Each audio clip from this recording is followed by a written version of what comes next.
தென்னிலங்கை அரசியலில் தற்போது பேசுபொருளாக மாறியிருக்கின்றார் கனிமுல்ல சஞ்சீவவின் கொலை சம்பவத்தின் பிரதான சந்தேக நபரான இஷாரா சிவந்தி. நீண்ட தேடுதல் நடவடிக்கையில் கடந்த சில தினங்களுக்கு முன்னர் நேபாளத்தில் வைத்து கைது செய்யப்பட்ட இஷாரா சிவந்தி உள்ளிட்ட சந்தேக நபர்கள் தொடர்பில் நாளுக்கு நாள் புதிய புதிய தகவல்கள் வெளிவந்த வண்ணம் உள்ளன. கனிமுல்ல சஞ்சீவவின் கொலைக்கு பிறகு மதுகம, மித்தேனியா, யாழ்ப்பாணம் என பல இடங்களில் தலைமறைவாக இருந்து ஜேகேபாயுடன் படகு மூலம் இந்தியாவுக்கு சென்று அங்கிருந்து நேபாளத்தை அடைந்து அங்கு தலைமறைவு வாழ்க்கையை நடத்தி வந்த நிலையிலேயே அவர் கைது செய்யப்பட்டார்.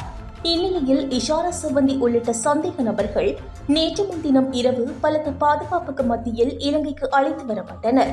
இதனையடுத்து இஷாரா சிவந்தி உள்ளிட்ட 6 சந்தேக நபர்களையும் 72 மணித்தியாலங்கள் தடுப்பு காவலில் வைத்து விசாரணை செய்ய நீதிமன்றம் அனுமதி வழங்கியுள்ளது.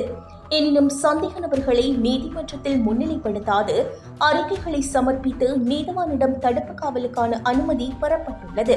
அதன்படி இஷாரா சிவந்தி, யாழ்ப்பாண சுரேஷ், ஜேகேபாய் மற்றும் டூப்ளிகேட் இஷாரா என்ற தக்ஷி ஆகியோர் கொழும்பு குற்றத்தடுப்பு பிரிவில் தடுத்து வைக்கப்பட்டுள்ளனர். அதேவேளை கம்பஹா பாபா என்பவர் மேல்மாகாண வடக்கு குற்றத்தடுப்பு பிரிவிடமும், நுகேகுட பாபி என்பவர் மேல்மாகாண தெற்கு குற்றத்தடுப்பு பிரிவிடமும் ஒப்படைக்கப்பட்டனர். இந்த 3 பிரிவு போலீஸ் குழுக்களும் தற்போது 6 சந்தேக நபர்களிடமும் விசாரணைகளை நடத்தி வருகின்றன. இதுவரையான விசாரணைகளில் கனிமுல்ல சஞ்சீவவின் கொலை தொடர்பான பல முக்கிய தகவல்கள் இஷாரா சிவந்தியிடம் நடத்தப்பட்ட விசாரணையில் தெரிய வந்துள்ளதாகவும் போலீசார் தெரிவித்தனர்.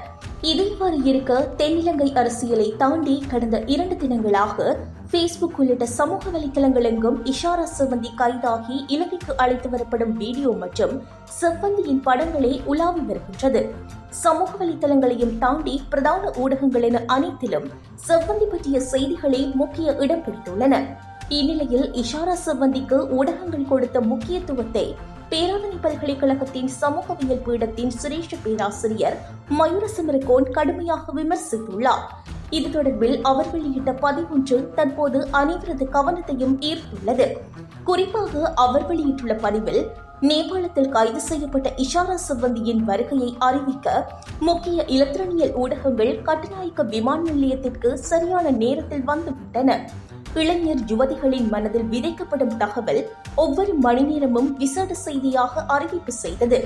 இஷாராவின் வருகைக்காக மக்கள் காத்திருக்கின்றார்கள் என பல செய்திகள் வெளியிடப்பட்டன. அவர் திட்டமிட்ட குற்றச்செயல்களில் ஈடுபட்டவர். இதனால் பாதாள உலகில் ஈடுபட்டு பிரபலமடைந்து இறந்தாலும் பரவாயில்லை என்ற உணர்வு இளைஞர் யுவதிகளின் மனதில் விதைக்கப்படுகின்றது. போலீஸ் அதிகாரிகள் அவரிடம் கதைத்த காணொலிகளில் மரியாதையாக தங்கை என உரையாடியுள்ளனர். ஆனால் ஸ்பாவில் வேலை செய்த ஒரு பெண் கைது செய்யப்பட்டால் உரையாடும் பாணி கீழ்த்தரமானதாக இருக்கும். நாசாவில் வேலை செய்யும் இலங்கையர் வந்து போவது அவரின் வீட்டு நாய்க்கு கூட தெரியாது. 96இல் கிரிக்கெட் உலக கிண்ணத்தை கொண்டு வந்த அர்ஜுனுவுக்கு கூட இவ்வளவு வரவேற்பு கிடைக்கவில்லை. நாளை இஷாரா ஒரு சோப்பு அல்லது கிரீம் விளம்பரத்தில் நடிக்கக்கூடும் எனவும் அவர் வெளியிட்ட பதிவினூடாக விமர்சித்துள்ளார். இதுவொரு புறம் இருக்க, இன்றைய தினம் தேசிய மக்கள் சக்தி அரசாங்கத்தின் வீடமைப்பு மற்றும் நீர் விநியோக பிரதி அமைச்சர் TP சரத் இஷாரா சிவந்தி தொடர்பில் தெரிவித்திருந்த கருத்து தற்போது அனைவரின் கவனத்தையும் ஈர்த்துள்ளது. வெளிக்கண்ட நவசேனபுர பகுதியில் நடைபெற்ற நிகழ்வு ஒன்றில் உரையாற்றிய பிரதி அமைச்சர் TP சரத், குற்ற செயல் ஒன்றின் பின்னணியில் பெண்ணற்ற வகையில் இஷாரா பயணம் செய்த பாதை அவர் எவ்வளவு அறிவாற்றல் கொண்ட நபர் என்பதை வெளிப்படுத்துகின்றது. மேலும் அவரது இந்த ஆற்றல் நாட்டை அபிவிருத்தியடைய செய்வதற்காக பயன்படுத்தப்பட்டால் எவ்வளவு நன்மைகள் கிடைக்கப்பெறும் எனவும் அவர் கேள்வி எழுப்பியுள்ளார். இவ்வாறாக நாளுக்கு நாள் சிவந்தி தொடர்பில் முக்கிய தகவல்கள் வெளிவந்த வண்ணம் இருக்கும் நிலையில், அனுர அரசாங்கத்தின் அதிரடி நடவடிக்கையால் வெளிநாடுகளில் பதுங்கியுள்ள இலங்கையை சேர்ந்த குற்றவாளிகள் கலக்கத்தில் உள்ளதாகவும் தெரிவிக்கப்படுகின்றது. இந்நிலையில் வெளிநாடுகளில் பதுங்கியுள்ள இலங்கையை சேர்ந்த சுமார் 25 குற்றவாளிகளை விரைவாக கைது செய்ய நடவடிக்கை எடுக்கப்பட்டுள்ளதுடன் அதற்கமைய இன்டர்போல் அதிகாரிகள் இலங்கை போலீசாருக்கு உதவி வருவதாக சிரேஷ்ட போலீஸ் அதிகாரியொருவர் தெரிவித்துள்ளார்.